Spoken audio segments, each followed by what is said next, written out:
বেগম চৌধুরীর ছবি পেয়ে গেছেন? ওকে, প্রত্যেকটা রাস্তা চেক করুন। ইয়েস, প্রত্যেকটা চেকপোস্টে প্রত্যেকটি গাড়ি চেক করুন। Do it officer, fast fast. ওকে।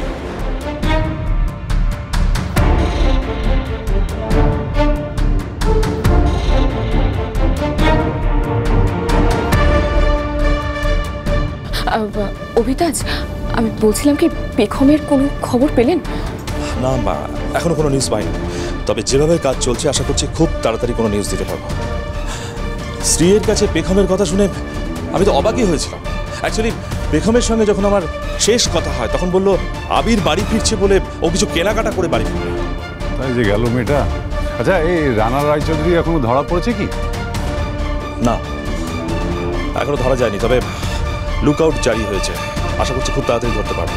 আপনারা চিন্তা করবেন না, খুব তাড়াতাড়ি আমরা বেগমের খোঁজ দিতে পারবো। আচ্ছা, আমি একটা কথা বলি, বেগমের ফোনটা যদি কোনোভাবে ট্র্যাক করা যেত। বেগমের লাস্ট লোকেশন ট্র্যাক করা হচ্ছে, পেয়ে যাবো, ডোন্ট ওয়ারি। দাদু ওদিকে উঠে গেছে, এখানে আসতে চাইছে। ঠাম্মা বুঝিয়ে শুনে আটকে রেখেছে, কিন্তু বাবার আসার কোনো প্রয়োজন নেই, খামাখা টেনশন করবে। আমরা আছি তো এখানটা। আর মাকে বল যেভাবেই হোক বাবাকে যেন আটকে রাখে। আর ওদিকে আবিরও কিরকম ফোন করলো দেখো। ওরও তো বেগমের জন্য ওখানে চিন্তা হচ্ছে খুব, ওরও তো মনটা কু গাইছে। কি হচ্ছে আমি তো কিছুই বুঝতে পারছি না। রনিতা, একবার ওর বাড়িতে ফোন করে দেখো তো। দেখো আবার ফোন টোন সুইচ অফ করে নিশ্চিন্তে ঘুমাচ্ছে হয়তো। না না মা, আমাদের সবাইকে খবর না দিয়ে আমাদেরকে চিন্তায় ফেলে এরকম কাজ কখনো করতে পারবে না। এত কথা বলার কি আছে কে জানে বাবা। বড়মা যখন বলছে বেগমের বাড়িতে একটা ফোন করতে, তাহলে তো করলেই হয়। আমি করছি বড়মা। আমি করে ফেলেছি গো, তোমাকে আর করতে হবে না।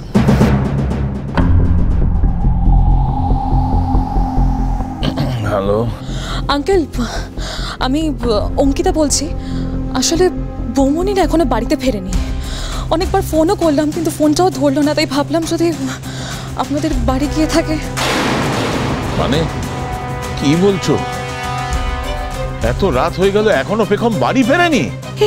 কি বলছে? না বলছি শোনো না, ও তো এখানেও আসেনি। ইনফ্যাক্ট লাস্ট দুদিন বেগমের সাথে আমাদের কোনো কথাই হয়নি। এই তো বেগমের মা ভাবছিল দু একদিনের মধ্যে ওর সঙ্গে যোগাযোগ কর। আচ্ছা, কি এমন হলো বাড়িতে যে তার জন্য এত? মানে আপনারা রানা রায়চৌধুরীর নিউজটা দেখেননি? বৌমনি তো পুলিশের সাথে ওনাকেই ধরতে গেছে। আরে বাবা, এত কথা বলে সময় নষ্ট না করে আছে কিনা সেটা জিজ্ঞেস কর না। না আজকে আমার নিউজ দেখা হয়নি। আমি কি হয়েছে নিউজে? ঠিক আছে আঙ্কেল, আমি এখন রাখছি। বৌমনি ওই বাড়িতে যায়নি।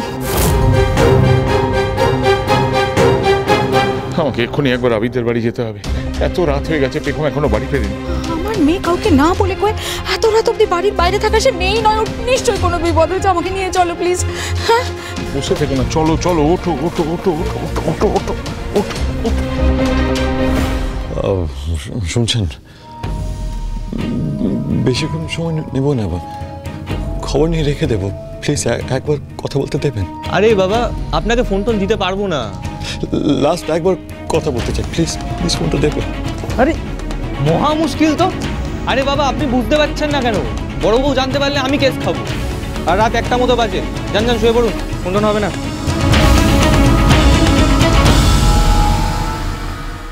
একটা বাজে, এখন কি বেগম ফেরেনি? ফেলে তো দাদাভাই জানাবে বলেছিল। এখানে আটকে আছে, আমি বেগমকে খুঁজতে যেতে পারছি না। বেগম কোনো বিপদে পড়লো না তো? আমাকে বাঁচাতে গিয়ে তোমাকে কোনো বিপদের মধ্যে পড়তে হলো না তো? না, আমি সেটা চাই না বেগম, আমি সেটা চাই না। ইচ্ছে করতে জেল ভেঙে পালাই, তোমার কাছে যাই। কি করবো আমি, কি করবো আমি? তোমার কিছু হয়ে গেলাম, আমি নিজেকে ক্ষমা করতে পারবো। অভিতাজ, রানা রায়চৌধুরী লোকটা সাংঘাতিক। ও বেগমকে কিডন্যাপ করলো না তো? হ্যাঁ, আমারও তাই মনে হচ্ছে। রন কিছু বললো না তো? হতেও পারে, তবে কলকাতার বাইরে বেরোতে দেবো না। প্রত্যেকটা চেকপোস্ট, ওভারব্রিজ, সিগন্যাল, প্রত্যেকটা জায়গায় আমাদের চিরুনি তল্লাশি শুরু হয়ে গেছে। যেভাবেই হোক বেগমকে নিয়েও বেরোতে পারবে না। হ্যাঁ, সেটা ঠিক আছে অভিতাজ, কিন্তু ফিজিক্যালি যদি হার্ম করে, আমি সেই টেনশনটুকু তো থেকেই যায়, তাই না? কি বলছো কি? তাহলে কি পেখমকে মেরে ফেললো নাকি? হ্যাঁ, এসব কি বলছেন আপনারা? আমার মেয়ের সাথে এসব কে করবে?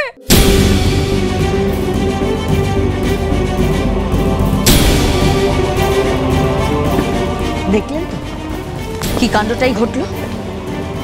বারবার বলেছিলাম মেয়েকে একটু সামলান, তখন তো আমার কথা শুনিনি। এখন বুঝুন, ওই মেয়ে যদি কারোর কোনো কথা শুনে, বড্ড বেয়াদব আপনাদের মেয়ে। আমি আপনার মেয়েকে বহুবার সাবধান করার চেষ্টা করেছিলাম যে পরমা যখন বলছে বাড়ির বাইরে বেরিও না, ও বাবা উল্টে আপনার মেয়ে আমাকে কথা শুনিয়ে দিল, বললো বেশ করবো, বেরোবো। মেজ বৌদি, তোমাকে দেখে না সিরিয়াসলি আমি অবাক হয়ে যাচ্ছি। বাড়ির এরকম একটা পরিস্থিতিতে তোমার টেরা বেকা কথাগুলো না বললেই নয় না। দেখো স্যাম, কেন এত বেশি কথা বলো তুমি? এর জন্যই তো তোমার ছোট ছোট ননদেরা দেওরেরা তোমাকে সম্মান করতে পারে না, তারপরেও তোমার কোনো শিক্ষা হয় না। চুপ করো। এখন আর কেঁদে কি করবেন? স্বাধীনতা মানে যে উশৃঙ্খলতা নয়, এই শিক্ষা তো পেখম পাইনি। বাড়ির বউ রাত 1টা বাজে এখনো বাড়ির বাইরে, কাউকে কোনো খবর দেওয়ার প্রয়োজন মনে করেন না। কোনো দায়িত্ববান মানুষ কি এরকম করবে? আপনারাই বলুন। মম, what happened to you? Please calm down. তুমি দেখতে পাচ্ছ না মম, আমরা সবাই মিলে আলোচনা করছি মেয়েটার কোনো বিপদ হলো কিনা, আর তুমি বাড়ি ভর্তি লোকের সামনে এভাবে একটা মেয়ের ক্যারেক্টার অ্যানালিসিস করছো।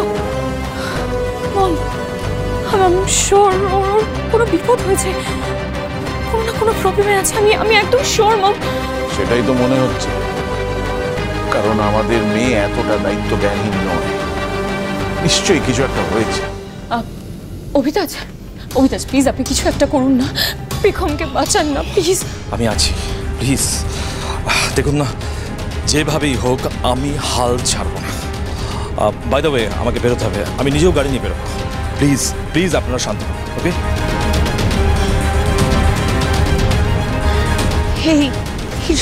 রন কি আমাদের কিছুতেই পিছু ছাড়বে না? আমার মেয়ের জীবনটা নষ্ট করে ওর শান্তি হয়নি, ওকে মরণও হয় না। আজ থেকে তোমার নতুন জন্ম হলো, বব রায়। তোমার রোল শেষ, আবার তুমি ফিরবে নতুন রূপে।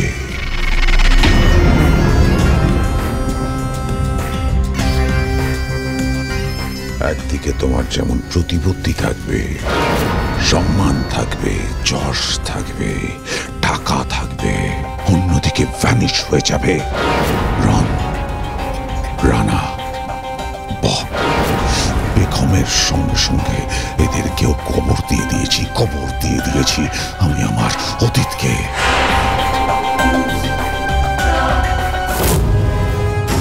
লিসেন, পেখম যেখানে যেখানে যেতে পারে সমস্ত জায়গা আমাদেরকে ভালো করে খুঁজে বের করতে হবে।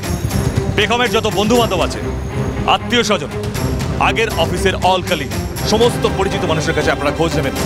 যেভাবেই হোক পেখমকে আমাদের খুঁজে বের করতেই হবে। শহরের কোনায় কোনায় আপনারা খোঁজেন। হারি আপ, গো! মুভ!